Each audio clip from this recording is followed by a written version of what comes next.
Good morning, finalists and guests, and welcome to the 2021 Knowledge Mobilization Awards hosted by the ASU Graduate College. This is our second session for today. Welcome. We are celebrating scholarly achievements and innovations of graduate students and postdoctoral scholars. The KMAs are an opportunity to collectively acknowledge the contributions our scholars have made to use-inspired and socially impactful research. My name is Keith Chandler. I'm the event coordinator for the Graduate College, and I am acting as MC for today's presentations. Joining me today is Heather Foland, manager of the Knowledge Mobilization Initiative, who will be introducing our finalists for today's session and facilitating some questions a little bit later. Before we get started, a few housekeeping items for our viewers. We are hosting presentations and panels throughout the day, starting at the top of the hour. Our next session is going to be a faculty panel that starts at noon. Today's event is considered very informal, so if by chance you have to leave, you can rejoin at any time using the same link that you joined in with. Our keynote and awards announcement will be starting at 4 p.m. this evening, featuring Dr. Ronald Beghetto from Mary Lou Fulton Teachers College. His keynote address is entitled "The Beautiful Risk of Action Forward Research." The Q&A function is enabled for today's webinar. It's going to be monitored by Heather and myself. If you have any questions, submit those questions through the Q&A function only, and we will pass those questions along to our finalists as soon as we are ready to do that. At this point, I would like to hand the floor over to Heather to begin facilitating our finalist presentations. Heather, the floor is yours. Thank you, thank you. So congratulations to all of our finalists here, and thank you all for sticking with us. I'm just gonna do a very short introduction, and then I will let our fabulous finalists talk about themselves and their research. So first we have Camille Flores, who is a master's student in Herberger, and Shauna Fu, a postdoctoral scholar with the Center for Global Discovery and Conservation Science, Akshay Kumar Dileep, who is a master's student with the Fulton Schools of Engineering, and Anais, Roque, a doctoral student with the College of Liberal Arts and Sciences. So, again, conversation is very informal. Do we have any volunteers to go first? Cameo, yes. Awesome, thank you so much, Heather. So are we good with everything set up? Okay, so my name is Camille Flores. I'm a master's of ethnomusicology and immigrant studies. The research that I submitted has to do with immigrant communities and how they are discriminated against currently from 2015 until today. And basically what I do is I see how mariachi is equated to Mexicanness, and then how mariachi has turned from Mexicanness into an overall Latin identity in protest situations. So specifically with my research and in my findings, I have found that the mariachi, even though its history is from Mexico, it has been turned into a greater signification, an oral sign of a Latin presence and Latin solidarity, both with legal and undocumented immigrants from Latin America. That being said, the Latinx community has been under a lot of pressure from the last political administration, and this mariachi has been used not only to express solidarity, but has created almost a community where you can use mariachi to cope with the hardships that have been applied to them throughout this past administration. So that's my research. Perfect, thank you.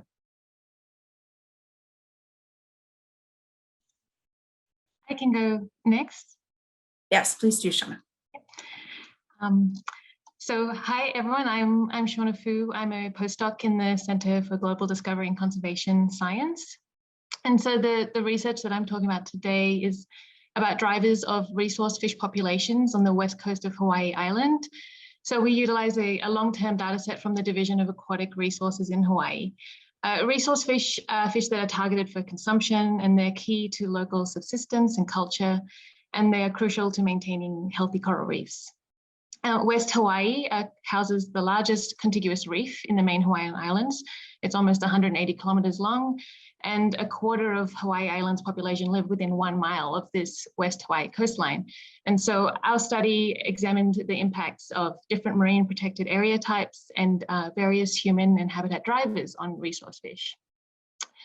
So our results showed that in over a decade, there was an overall decrease of fish populations of almost 50%, which is really worrying, especially for those that are dependent on these fish for subsistence. We also found that marine protected areas that prohibited a combination of large fishing nets, collection of aquarium species, and spearfishing had the highest amounts of resource fish. And so prohibiting specific gears rather than completely banning fish in an area may be a more socially relevant management strategy in Hawaii that will also help to support the recovery of these resource fish. We also found that the most negative driver on fish populations was effluent from land-based sewage disposal systems, where current state water quality standards are not sufficient to ensure the biological integrity of coral reef ecosystems in Hawaii. Our findings are important because they show that actions that work to reduce effluent from these sewage systems need to be prioritized to allow fish populations to recover. And so working directly with the Division of Aquatic Resources in Hawaii, the people who manage the state's aquatic resources means that the results of our research can be directly applied. For my knowledge mobilization product, I developed a set of outreach cards, some which showed specific district-specific results, so specific communities could see how resource fish were doing in their region. I also distributed cards to dive shops and fishing stores and other marine operators along the west coast of Hawaii, which simply summarized the results of our study, showed what was impacting fish in Hawaii and what people could do to help or reduce the impacts and where they could go for more information. And it was really great to talk directly to members of the community and share my research, and it was inspiring to meet so many people that wanted to help. Thank you. Thank you, Shauna. I'd like to go next. Akshay, yes. All right. Hi, everyone. I'm Akshay Kumar. I am a master's in software engineering thesis student, and my research focuses on the impact of early warning systems on courses such as calculus. So a national trend in calculus courses that students like freshmen take after their high school shows us that close to 40% of the students end up failing the class, which is a high number. And calculus is kind of like a base for anybody who wants to set their foot into a STEM-based career.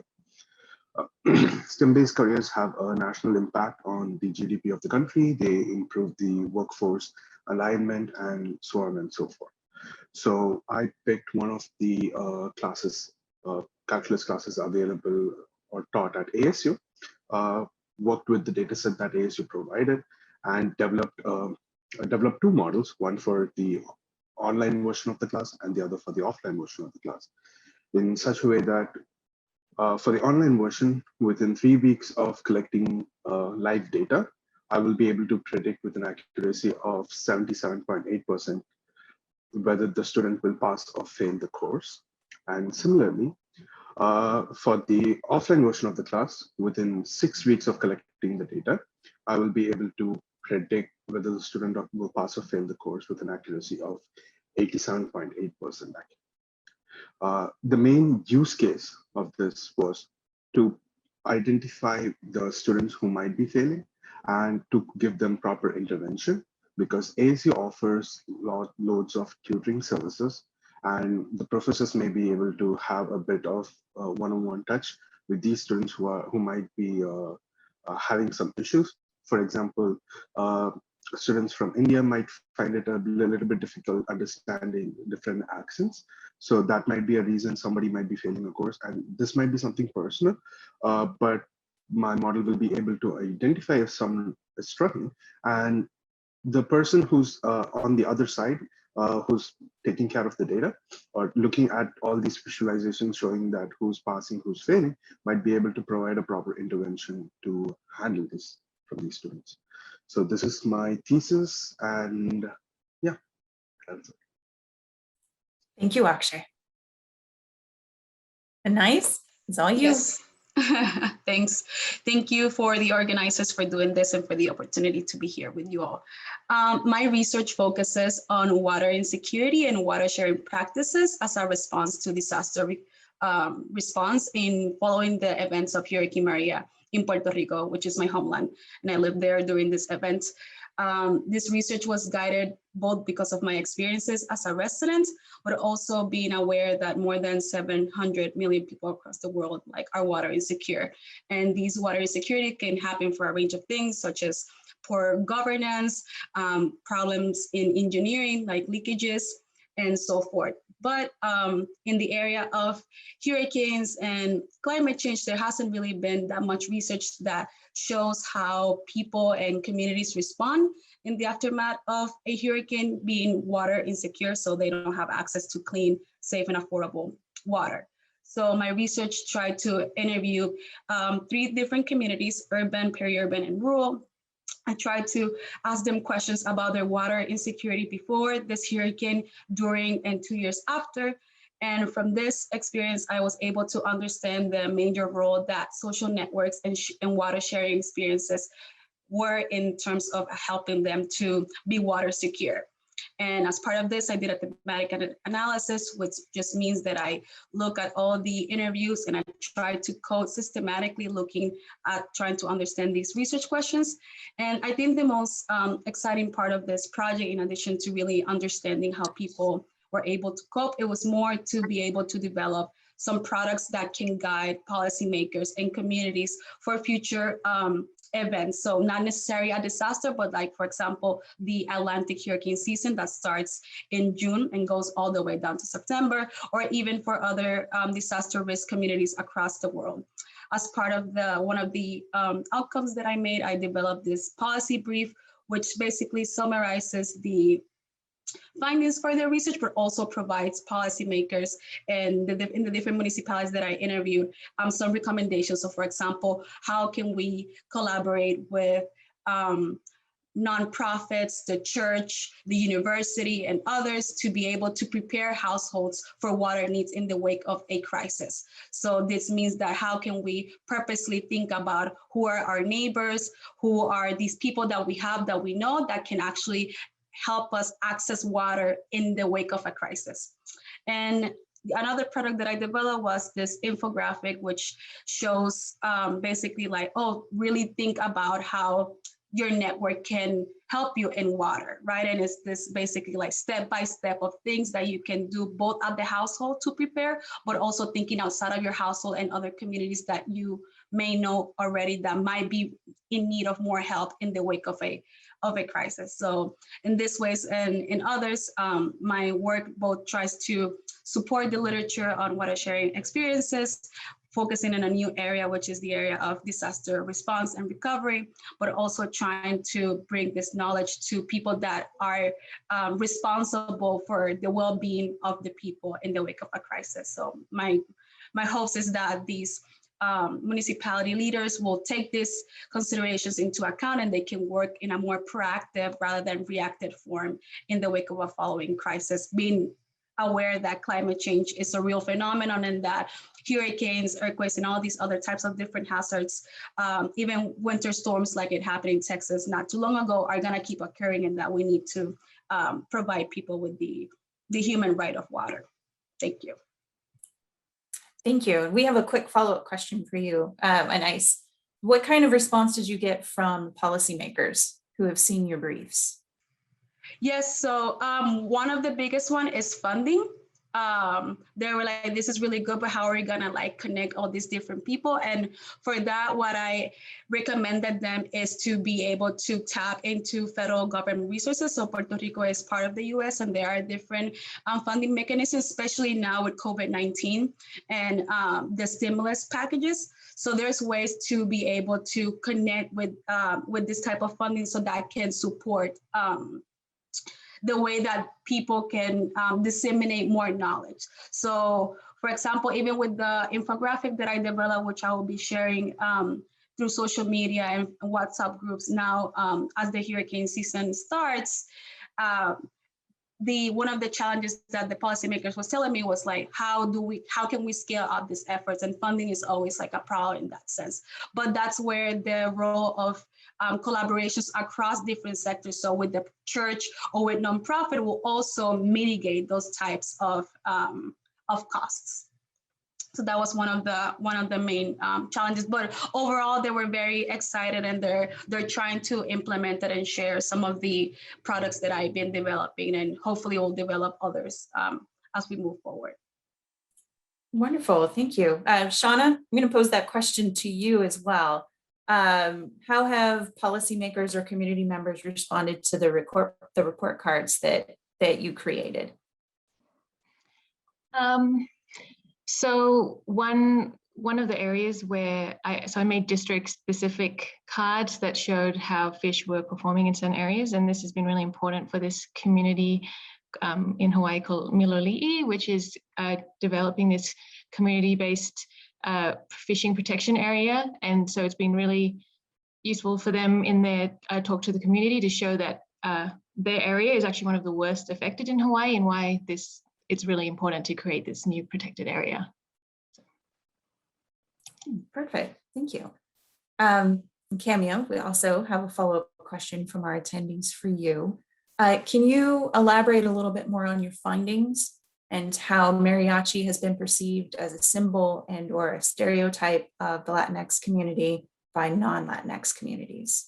And in particular, they're interested on the influence that social media has had. Awesome, thank you so much. So just kind of to start off, is mariachi was largely influenced in the 1950s by Mexico's golden age of cinema. And when Mexico was impacted by a lot of external struggles and internal infrastructural political strife, they lost a sense of collective identity. So at the time, nationalism was really important. So they started exporting mariachi as a sign and symbol of Mexico. Now, how that has translated to the United States, however, is through this collective idea of colorism. If you are of this color and your accents sound the same, it's associated with Mexicanness. Now, specifically in 2015, Donald Trump called out immigrants and used specific rhetoric to associate all immigrants and the entire Latinx community as Mexican. So this is where a lot of these misconceptions have really been fueled throughout the period in my research. And social media's influence in this, by boosting this type of rhetoric that was enabled by different leaders in the United States in this period, it just kind of created this entire idea of mass homogenization. Now, the library I've created to help other communities access resources to mariachi music has been helping the Latinx communities to understand I can't express myself through this music simply because of the common denominator is in Spanish. But it's this double-edged sword I found when I've been conducting my interviews and working with different mariachis. On one hand, it does have its Mexican origins. And then suddenly it's used to like express a distaste for the rhetoric that has defined these communities. So that's a double-edged sword, and now it's being used in a reclamative sense where it's being just taken back by the entire Latinx community, almost in an ironic way. And if I could share my screen really quick, just to kind of show you what this looks like. So there, all of these are different forms of mariachi protest. And you can see that there are different ranges of what we socially consider to be vulgar or not 100% mariachi, but all of these are taking stances saying, hey, we disagree with these policies and the rhetoric that is used. Hopefully that answers your question. Thank you.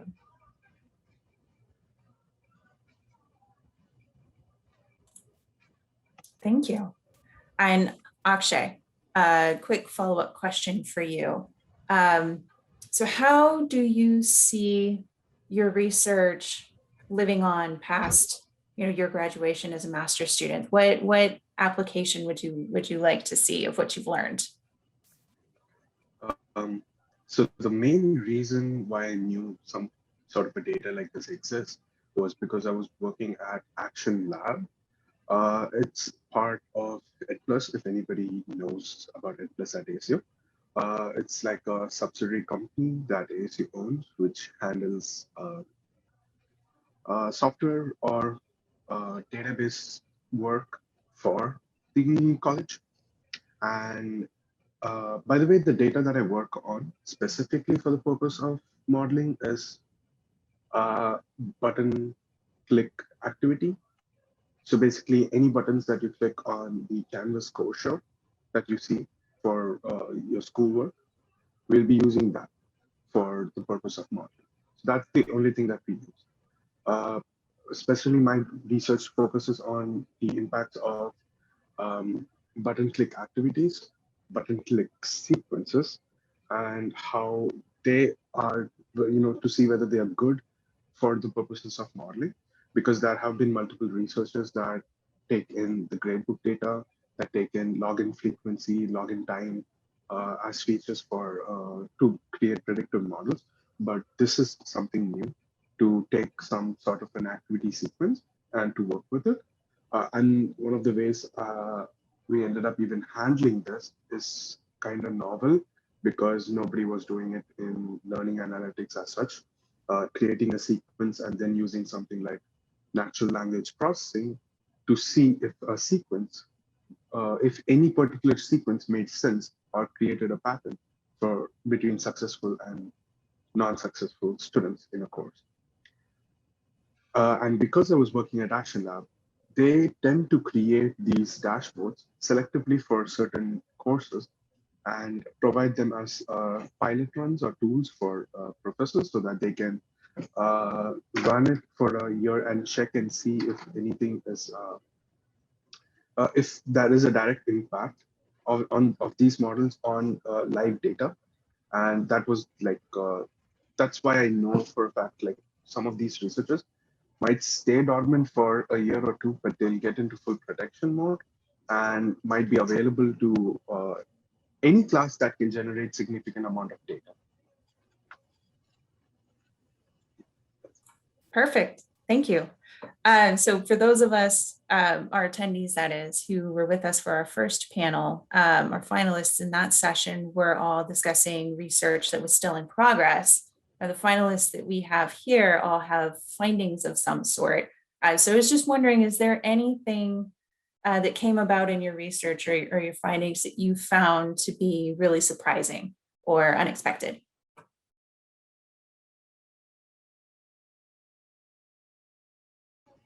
I guess I can start us off. As you can see with the images that I shared, like there actually was a large amount of vulgarity used, how society codes vulgarity is like through explicit language and explicit signs. And I was really surprised that the mariachi community was okay with this. In fact, the mariachi community endorsed this when I did my field work. And I I don't know if I was expecting anything in particular, um, but me not being used to seeing these symbols and this language used in this community was a very big surprise, and kind of showed me that there is a larger movement of stronger opinions within this group that's trying to support each other. Very interesting. Thank you. Any other thoughts? I can go. Yes, please. I think that one of the things that most, and it was surprising, but in a way kind of not, is the idea that people were sharing water without expecting anything in return.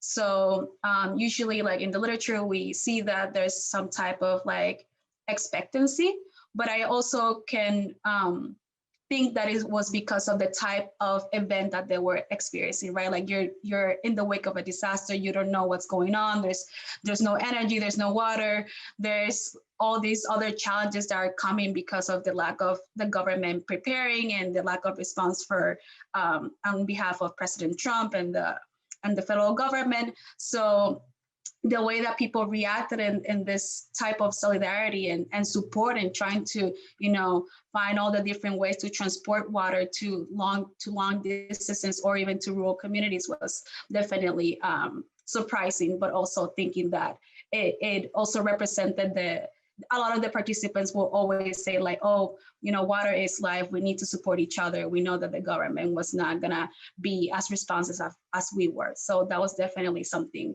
very eye-catching, and hence why the importance again of these social networks and personal networks, that the way that you can activate them if you were prepared, if you practice to think about who are the people in your network that can give you water, the implications of that can reduce like emotional distress, physical back pain from carrying water and so forth, because you're preparing, because you know that from June to November, there is a chance that some type of crisis will occur. And that's why I was thinking that was definitely one of the areas that most shocked me, impressed me from my research. Thank you, Anais. Shauna or Akshay, do you have any ideas? No is an acceptable answer. Or if your findings were exactly what you expected them to be, feel free to talk about that too. Yeah. So as I mentioned before, the kind of approaches that I used to work with that singular form of data were twofold. One of them was just by using frequency count to see the number of activities on hierarchical buttons that are being clicked. And when I worked on those models, we can always use the models to see which features that we put in the model are impacted most for our predictions. And one of the surprising features that popped out was if the student was a transfer student or not. So transfer student data, or whether they're a transfer student or not, had a great impact on either pushing or pulling these classes for the students. So we classify them as pass or fail, and this was a clear indicator. So when I had a conversation with my professor, who has experience taking classes, he mentioned that he has seen some transfer students who have already taken classes, but ASU policy does not let you transfer credits if that is at least, more than 30% change in the courses or the structure of the courses. So these students are like fully equipped to tackle the course that they've already seen, and hence that was a clear indicator whether the student will pass the course, or there is an exact opposite that could happen too. the transfer student was not able to transfer the credit because he failed the course. So this was one of the talks and discussions that we had regarding the features that popped out a lot. One other feature was because ASU has a tie-up with Starbucks, there was an indicator, that was a feature that I just called Starbucks, which indicated whether they were funded by Starbucks and that they're a part-time official student. So it was like two independent features mixed into one, because I had whether students were part-time or not as a separate feature too, and also indicators like whether they were ever Pell Grant students, which meant they had financial aid and stuff like that. But pseudo features such as Starbucks, which is specifically students funded by Starbucks for who are still having a part-time with Starbucks, also was a decent feature that worked in our models. Very interesting. Thank you. I have one thing to share, the most surprising finding.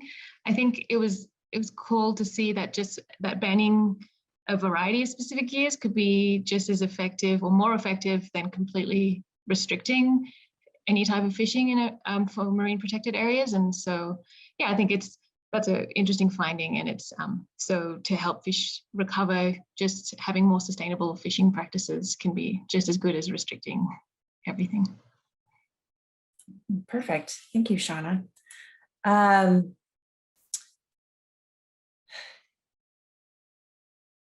So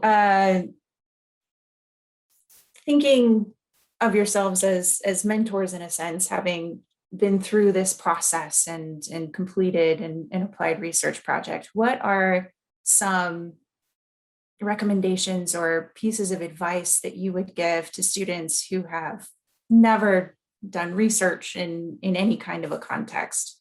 Or to rephrase the question a little bit, what if you received a really good piece of advice yourself when you were starting out that you'd like to pass along, kind of what was it and how did it help you frame the way that you approached your project?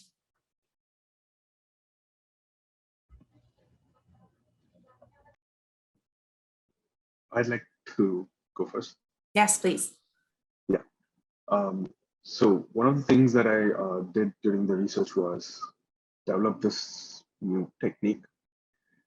So when I spoke about it to other people, everybody who was in the field were like, nope, this does not seem like it's something that I've ever seen.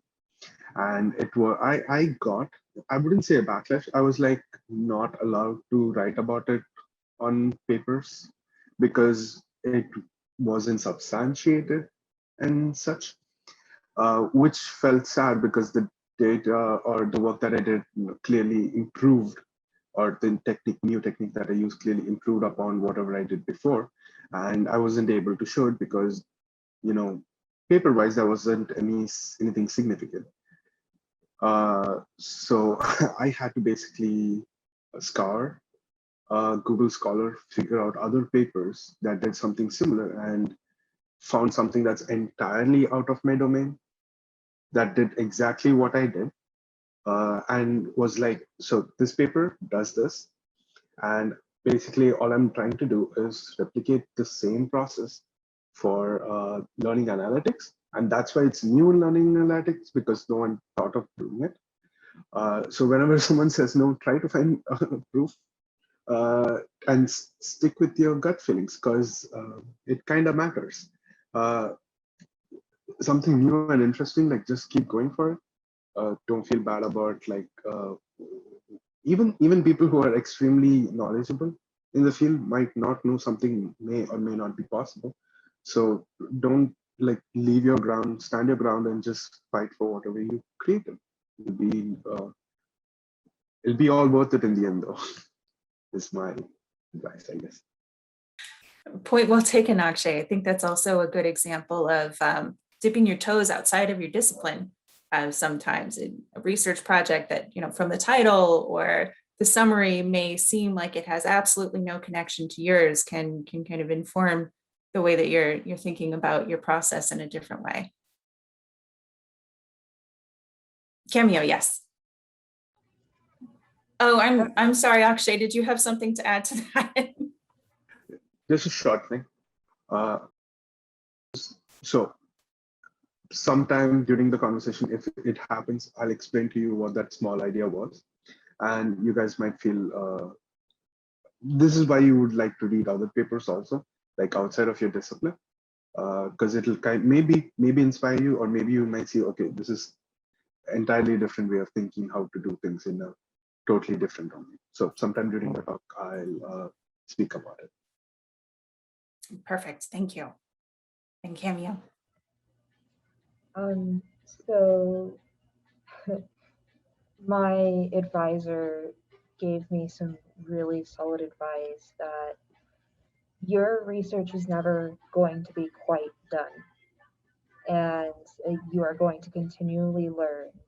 So when you do things like publish, it's just going to be an artifact of time, of where you were in that stage of your research. The world is changing consistently and we have to adapt to it. That being said, from another trusted mentor, I've learned that the best place to learn is in the uncomfortable place. And once you are outside of your comfort zone, much like Akshay said, be it interdisciplinary studies or just kind of putting yourself out on the line, that's where the real learning begins. Yes, thank you. That's a beautiful thought.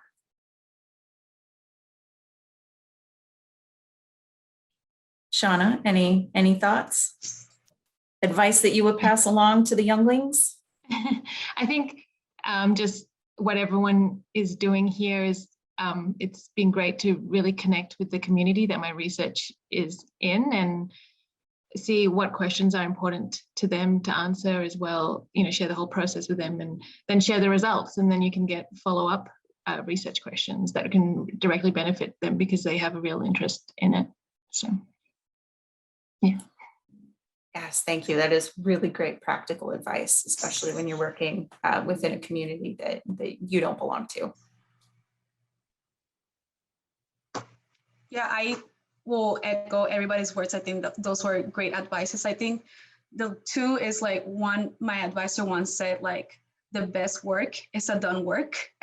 So that is for students that are perfectionists and want, you want to do the best of things. And that's obviously like everybody wants you to do the best of things, but like also be conscious that like there's timelines and you have to just meet those timelines. The second is like, if you are, the research that you're doing is in your own community, to just active listening, and that applies to all research, right? Like be an active listener to your participants because they're taking from their busy time to sit down with you and trying to find ways like all of us are doing here of sharing that knowledge and circling it back to them. I think that's key, both ethically and it just makes the most sense in my personal opinion. But yeah, those are the two major, like just echoing everybody else's comments. Perfect, thank you. Point definitely well taken. So we have 1 minute left. If any of our finalists have any parting words that they'd like to say, of course, the floor is yours.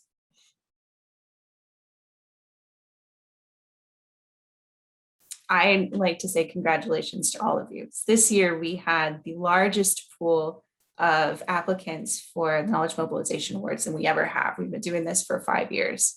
It was a very competitive pool. So please feel proud of yourselves and brag about all of the wonderful things that you're doing. And thank you so much for joining us today to chat. And on that note, we will let everyone go. As always, our link will be live until our awards announcement later this afternoon, but we will be regrouping here at noon for our faculty panel.